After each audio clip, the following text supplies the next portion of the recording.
As well as requesting blue M&Ms and scented candles in the green room before filming, Roy also demands fresh coffee and white china.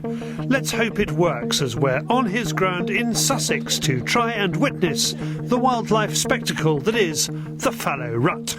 We've just pulled out here and we can hear a buck grunting over here on one of the traditional rutting stands, so we're going to go in there, have a look, try and get an assessment of him and see if there's any other little guys on the outskirts, so see if there's any satellite bucks running around on the rutting stand.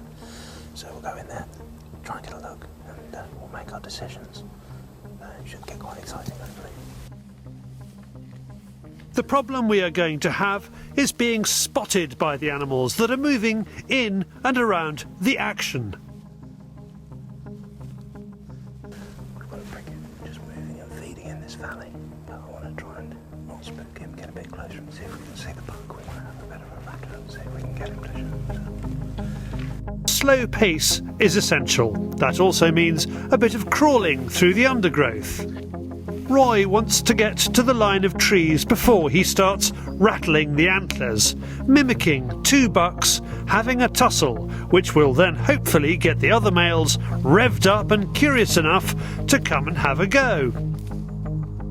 Roy uses the bellow from the older male to dictate when we move. If we hear him, we know all is calm.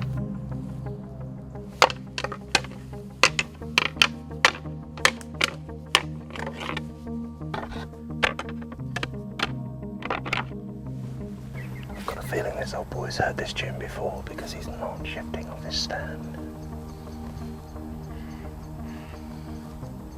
I'm surprised there was a few little satellite bucks, but they've not come out.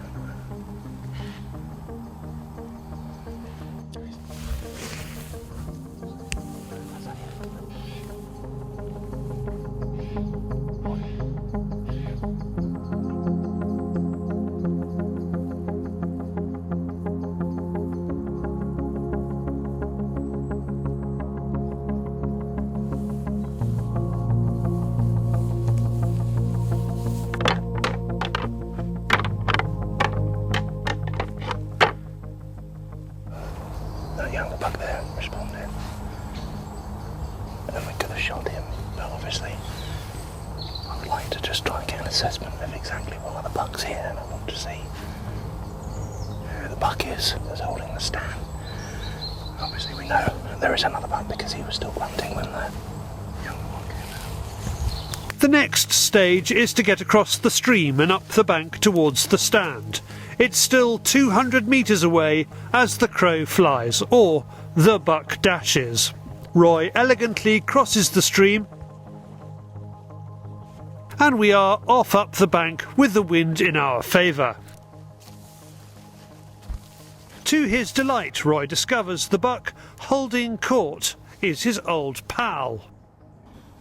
I don't want to shoot this buck. I've known him for a good many years now. He's a bit of an old friend, so I think he's still probably got another couple of years left in him.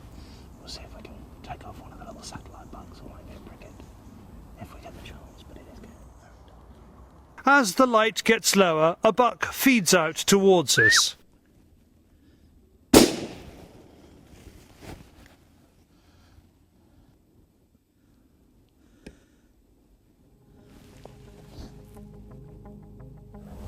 For me, that is what deer management is all about. Ensuring that you take the right beasts. It's just the sort of animal he wants to take out. So that worked out perfectly. Earlier on when we were stalking into the rutting stand, we'd seen two bucks like this. They haven't got a proper antler development. There's just little knobbles of antlers there. So from genetics wise, they're the perfect animals to take.